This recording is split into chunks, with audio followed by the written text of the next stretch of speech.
I had one client where they were getting featured by Apple like every month, like, App Store getting featured, and there's just like this huge spikes in active user acquisition. But then when we looked at the retention curve, we realized, hey, 3-day retention was basically zero. So like 3 days after these huge spikes, very few of those people were back. So it didn't matter that we were getting featured every day because we had a huge leaky bucket. Hello, everyone, and welcome to the podcast. This is the first in a series of podcasts that we're going to have, and this one we're going to focus on metrics. And our special guest for this podcast is Dan Olsen. Dan Olsen is both a product management trainer and consultant, and also the author of the Lean Product Playbook. Welcome, Dan. Hey, Rachel, thanks a lot for having me. I'm excited to be here on the first episode of your new podcast where we get to geek out on analytics. Me too. So for this first podcast, we want to talk everything about product metrics and how organizations can be more data-driven. So let me start with that. Where do you start if you want to be more data-driven as a product organization? That's a great question. That term data-driven gets thrown out a lot, right? And some organizations are naturally data-driven and some aren't, and they want to be more data-driven. So, I think it starts with the desire to be data-driven if your company doesn't already have that. So somebody in your company would want to bring that to your company. A lot of times it'll start out in product management. It might be the function that says, hey, maybe they worked at a company before that was more data-driven, that was using analytics more, and they bring that. And so part of it is starting out with is getting your fingers on the data, right? And so there's kind of like a metrics maturity model that I talk about sometimes. So level one is, having the desire to do it. And then level two is like, okay, are we actually getting the data? And that can be either in-house, like, accessing your own database. There's obviously good data that lives in your database or your financial systems, but usually you want to go well beyond that and use third-party analytic tools, like Heap, for example, that have best in class kind of data tracking of how people are really using your product. And so there's a certain amount of setup required, an investment and setup just to get that set up. Honestly, these days, it's not that much. It's usually just a simple JavaScript include. And that's how you get started. Then the next step is, great, now that we've got the kind of plumbing in place, what do we want to pay attention to? What do we want to track? Some analytic systems, you have to kind of figure out what you want to track and go in and manually instrument it. And there's incremental effort for that. Other systems like Heap, they have auto capture, which basically captures all the events that are happening on the front end, and you can go in and figure out later. So you kind of need to get the plumbing in place. Then you say, okay, what do I want to actually look at and pay attention to? And then usually once people get a taste of that, they start seeing that. And in fact, I'll share real quick an epiphany I had when I was working at Intuit. I was working on Quicken. It was basically a CD-ROM. It was a connected product. It would connect to the internet to download transactions and stock prices. But I went from doing that product where we would ship a CD-ROM once a year. And if you think about the metrics that we got, they weren't that great. We would get like monthly sales reports, like how many sold at Best Buy, how many sold at Fry's, which is sadly gone now, those kind of things. It was very high level, not actionable product feedback at all. And I went from that environment to doing an online product. And like the day we launched the online product, I remember just going to the engineers going, hey, how many people signed up yesterday? I'm like, let me check. He does a little SQL query, 100. All right, cool. And like each day, and then you say, well, what? There's two ways to sign up. How many signed up this way versus that way? You start asking more and more questions. So I've seen that light bulb go off. And once you start seeing the power of the data, it makes you ask questions and get more insights. It's addicting, and it makes you want to kind of iterate and get better. So going to the second thing that you were talking about, which is figuring out which metrics you want to pay attention to. What do you advise people when they're trying to figure that out? Yeah, it's tough. I mean, there's so many. Sometimes it's funny. I'll go and talk to a client and they'll be like, yeah, we're data driven. We have thousands of metrics. And it's almost like overwhelming, right? So you go from like having no metrics to having too many. Then you run into the challenge of, well, which one should we pay attention to? Which ones really matter? And so I think that's where the hard questions are. What matters the most for our business right now? And in my book, I talk about that, the metric that matters most. It's kind of like an optimization mindset. There's always one metric that's going to offer the highest ROI at that point in time. And over time, what metric that is will change, right?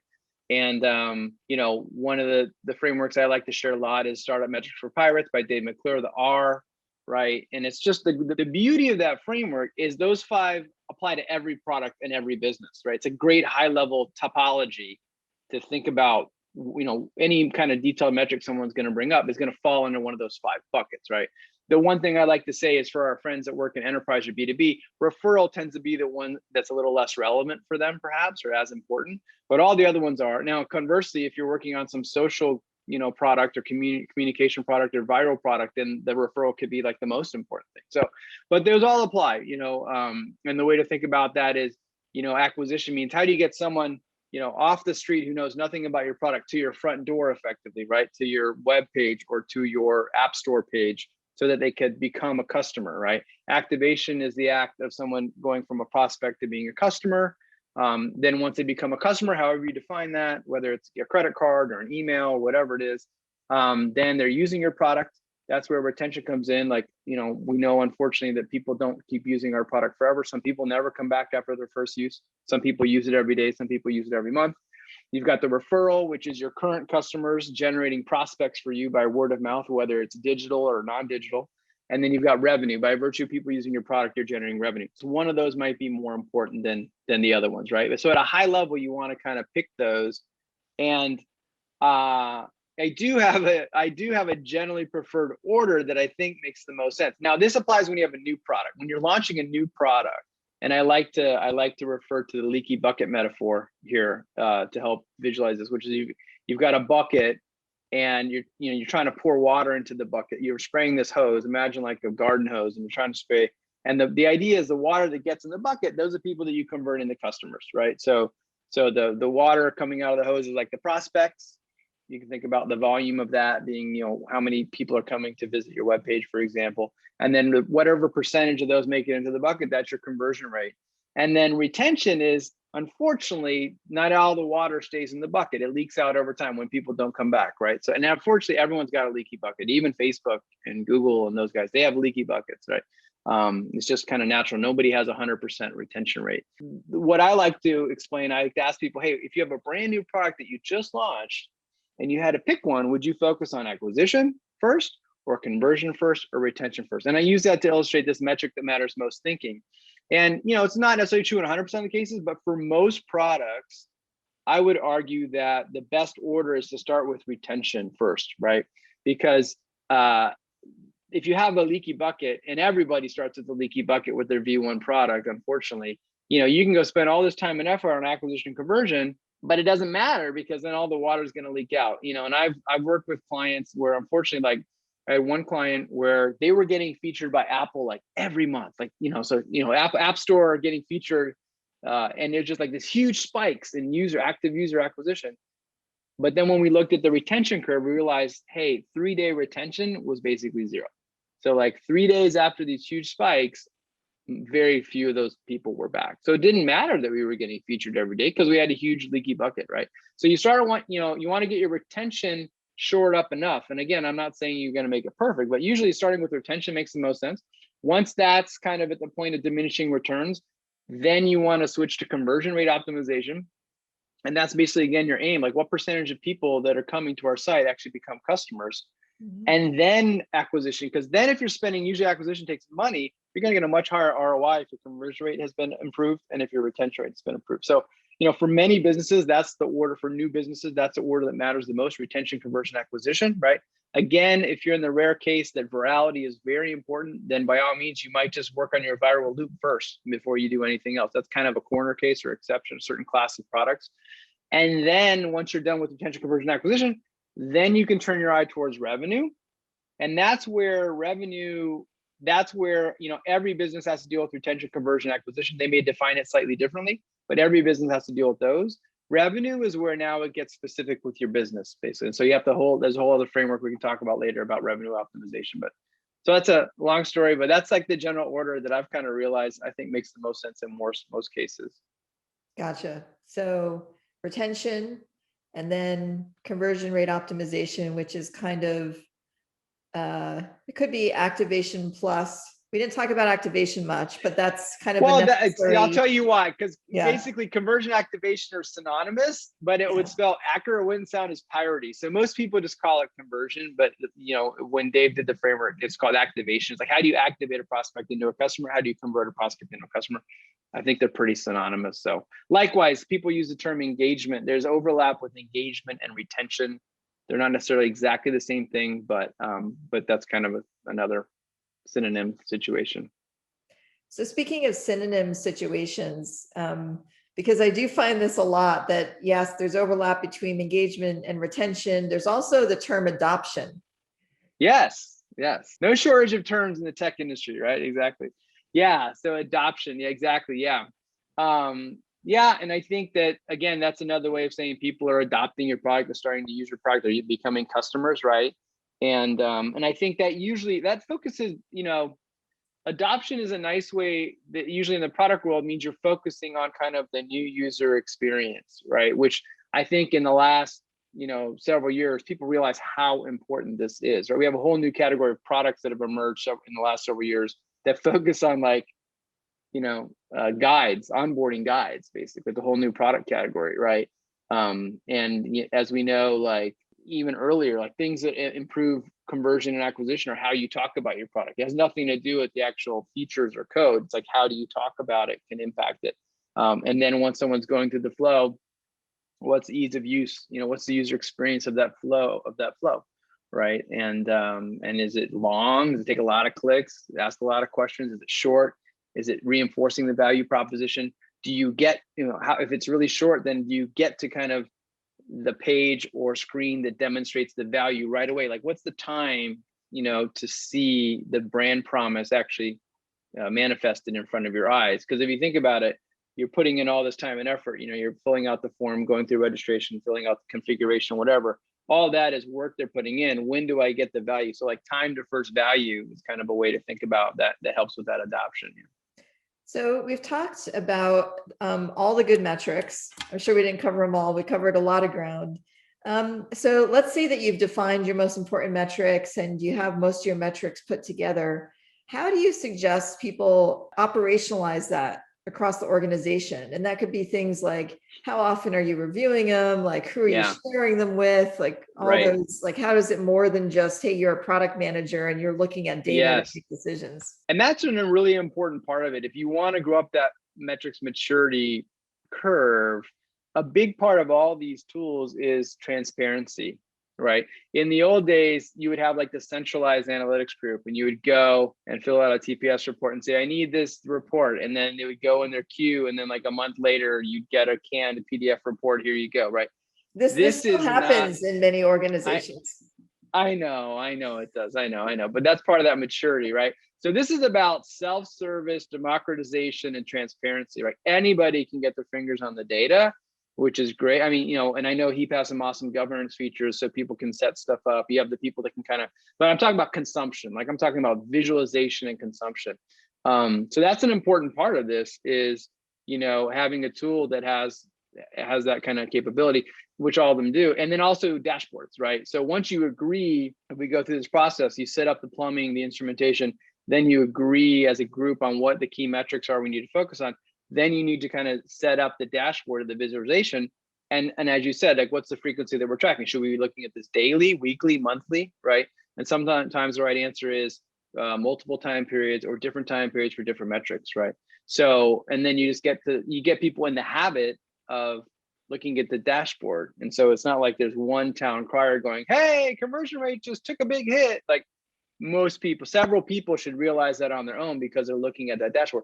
And then you get into the advanced situation where, instead of it being like a 5-year-old soccer game where everyone's on the soccer ball together, you divide and conquer. And it's like, okay, I've got my acquisition dashboard because I'm focused on that. I've got the conversion dashboard because I'm focused on that. I'm on retention, so where you get to that division of you divide and conquer, which gets into how we nest these metrics up. And again, if we go deeper in revenue, at some point for revenue, the concept that I share is the equation of your business. You can express your revenue formulaically. You can say, okay, well, like if we're a SaaS business, it's just how many paying customers we have times the average revenue per customer, in a month. And then we can break it down. You basically keep breaking it down and say, okay, well, the number of customers you have this month is however many customers we had last month, diminished by some churn rate plus the new people that we acquired, right? So we can kind of break it down, and then you can, as a team, look at that and then say, which of these metrics do we think offers the highest ROI? And we didn't get into that, which is, you want to have baseline metrics for your key metrics, and then you want to look across them. And this is that kind of lean analytics process I share in my book and in my talks, where once you've identified the key metric, okay, we think this metric matters most and we want to improve that metric. Well, then you go into a metric specific optimization loop where you say, okay, let's say there's a given conversion rate we want to improve. Well, then we say, as a cross-functional team, let's brainstorm what are all the different ideas we have for how we can improve that metric, right? And then you're going to estimate, okay, we think this idea might improve the conversion rate by 2% or 3%. And that estimation can be hard. As long as it's kind of on a relative basis, everything will work out. And then you kind of can talk about, well, how much effort would each of those take or cost? And you can do a rough ROI. It doesn't have to be super precise. You pick the top improvement idea for that conversion rate, you design it, you implement it, you roll it out, and you see if the metric goes up and to the right. And you hope it goes up and to the right, but even if it doesn't, you've gained because you've learned. You're like, that didn't work. And you're going to go back and revise your hypotheses.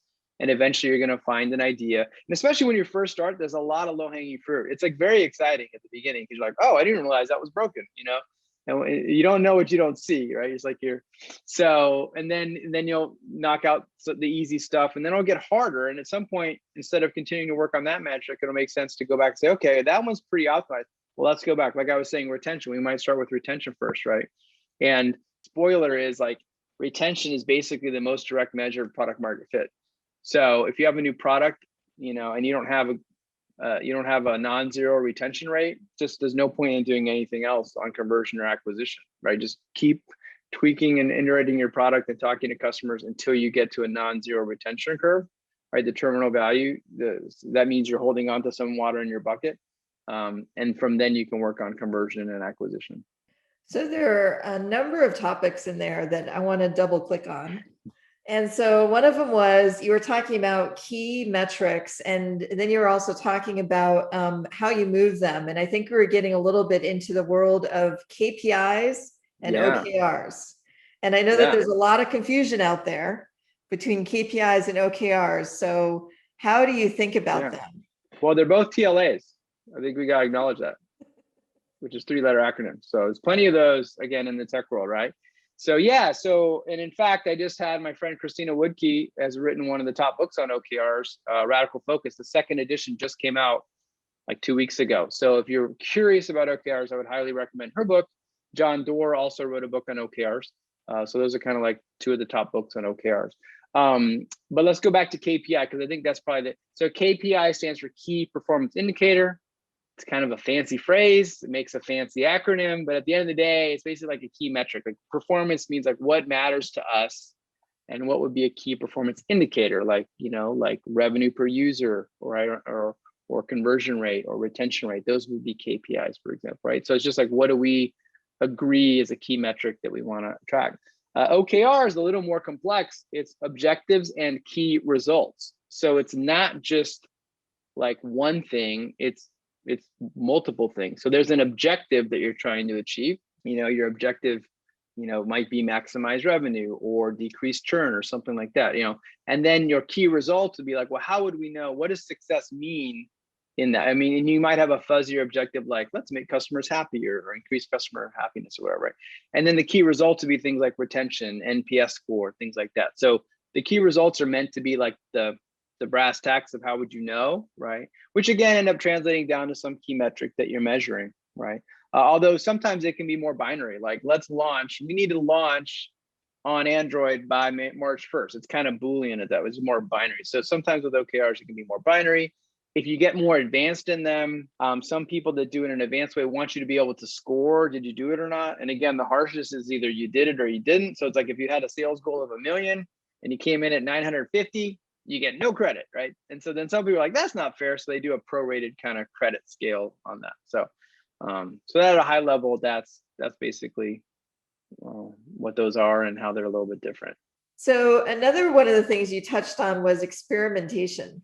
And so I know we're getting a little bit out of the realm of metrics, but how do you think about like when you need to experiment versus just do something? Yeah, experimentation is a natural, logical extension of analytics in my mind, right? It's like you need to have the infrastructure in place so that you can have a control and say, okay, we're controlling this conversion rate.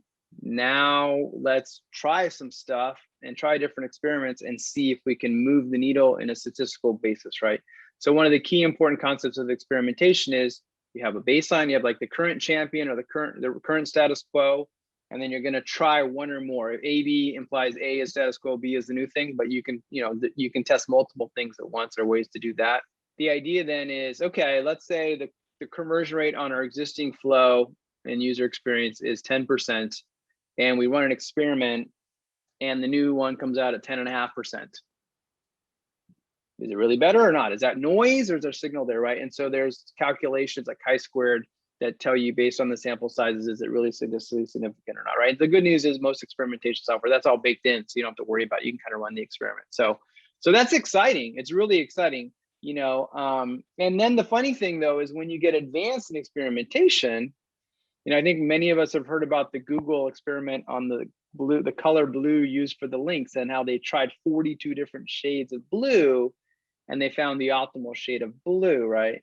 So, I have a bit of a math background and I think of like local maxima and I think of like 3D shapes and things like that. It's like, okay, they must have like eked out a little like point something percent, but that's great. That's totally cool. But now what, right? So the funny thing is, again, when you're optimizing like a landing page to optimize conversion rate, the logical, the things that most people run to is like, let's change the image, hero image, let's change the tagline, let's change the button, the color, the size, So you kind of hit all this, what I'll call immediately obvious stuff. And it's good, don't get me wrong, like get that optimization done. But then you get to this point, you're like, okay, now what? What do we do now? We ran out of spaghetti to throw against the wall. And you then get to this point of realizing, okay, I need to build a mental model and have hypotheses about, why customers are doing what they're doing. And I need to then, you need to kind of get deeper in your thinking about what is it? Is there some missing functionality? Or is there an underserved segment that we could address? Or is our messaging off? Things like that. Are we missing some key benefit? Things like that, right? So it's fun and exciting to see the immediate rewards of like kind of UX design optimization. But then you get to the deeper things of like product optimization, which can be really exciting as well.